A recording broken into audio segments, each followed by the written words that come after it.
Kia ora, my name's Jill Conway and I'm manager of the volunteer program here at Auckland Zoo. Morning all! Kia ora, how are you today? Good, thank you. Cool, you ready for a fun day out in the zoo?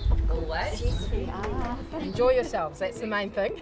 The volunteer program started way back in 1989, so in 2019 we celebrated our 30th anniversary, and yes, we still did have a volunteer who had been with us that whole time, which is incredible. There's a number of different roles that they do around the zoo, but a lot of them are to do with visitor engagement, and it's about talking to our visitors and helping them to really gain a broader understanding of what zoos are all about these days, and the work that we do in the conservation area, as well as all of the wonderful facts and stories they have about our awesome animals.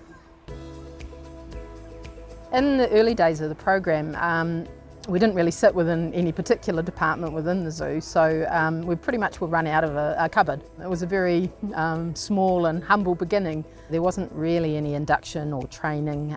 Volunteers came in and they were given a little bit of information and then sort of asked to go and do an animal study and come back and present that, and then they were kind of let loose out into the zoo. But in, I think it was 1996, Fiona Hodkinson came on board, and as Fiona's way is, she asked a lot of questions, and it's her ideas that have really was a catalyst for a lot of the program that we have today. So we're really thankful for what she contributed in those early days and all the days since then.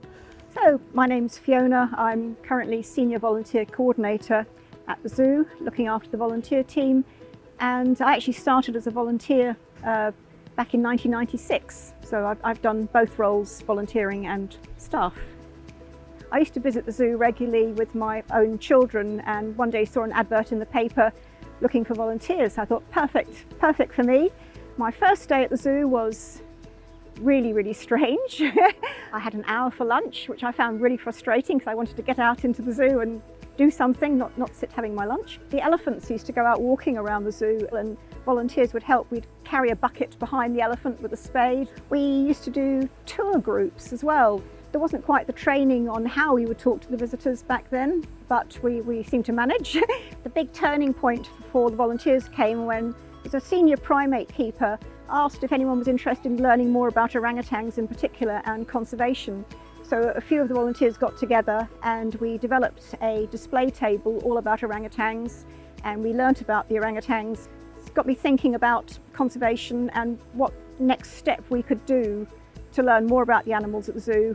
One of the big changes was bringing in morning briefing, because we used to just arrive and head out into the zoo.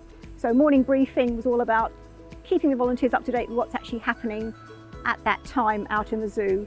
So just as a quick recap, where in the world might you find a Fio? Would it be in New Zealand, or would it be New Zealand and Australia? Just New Zealand. Yeah, so absolutely correct. Yeah. Only found in New Zealand. And the food they eat is similar to what the trout eat as well, which is why you often find the Fio in the trout streams. I think one of the big achievements was getting the training program sorted out for the volunteers, so everyone is up to the same standard. A lot of organisations have initial training. What we do is have an ongoing annual training. So we'll take this board out today and we can set it up maybe near Tawanui entrance, and the children love doing these things. See how it goes, and then we can direct the visitors off to the high country to see the Fio. They need to know about everything happening around the zoo, from the native animals to the exotic animals, also looking at what's happening in the wild as well. So look, big focus now on conservation, and as a coordinator you need to make sure that you are giving the volunteers lots of variety, giving them opportunities to make sure they feel good at the end of the day, and when they go home you think, gosh, I did that today and I talked to those people and I made their day special, or I helped here. So we can make a difference one step at a time as a volunteer. Emu, ostrich, chicken. And then we've got one other And one bird. more here. Flamingo. Flamingo, yay. So when you go through Africa, you'll see 2 flamingos.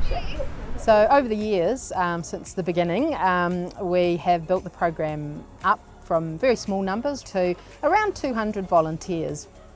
It never fails to amaze me the passion that comes through when the volunteers are actually talking to visitors. It makes you really proud that all of that training and the knowledge that's there, that the volunteers are out there and sharing it. And I think some of the really amazing moments have been with our junior Tuatara Club volunteers. who come in often quite shy and not confident out talking in the zoo, and you see them out there relating to their peers or the younger children in a way that other volunteers can't, and you see them grow in their role, and they surprise us all the time.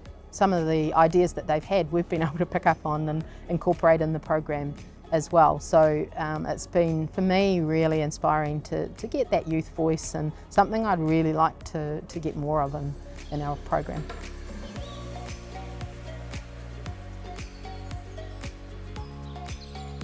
Definitely my heart sits at the zoo, and I can't imagine myself doing anything else apart from being involved in the zoo. I feel very proud of everything that's been achieved here over the many years and the many changes that have happened, and I see the direction we're going in, and I feel very proud to be part of that.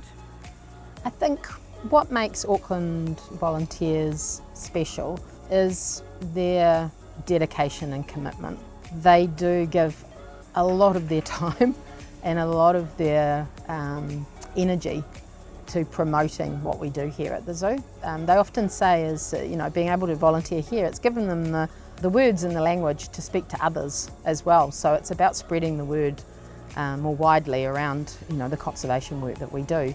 A wonderful, cheerful, friendly, cake sharing group of people, and it's those special relationships that I think really makes the volunteers here really superstars, really.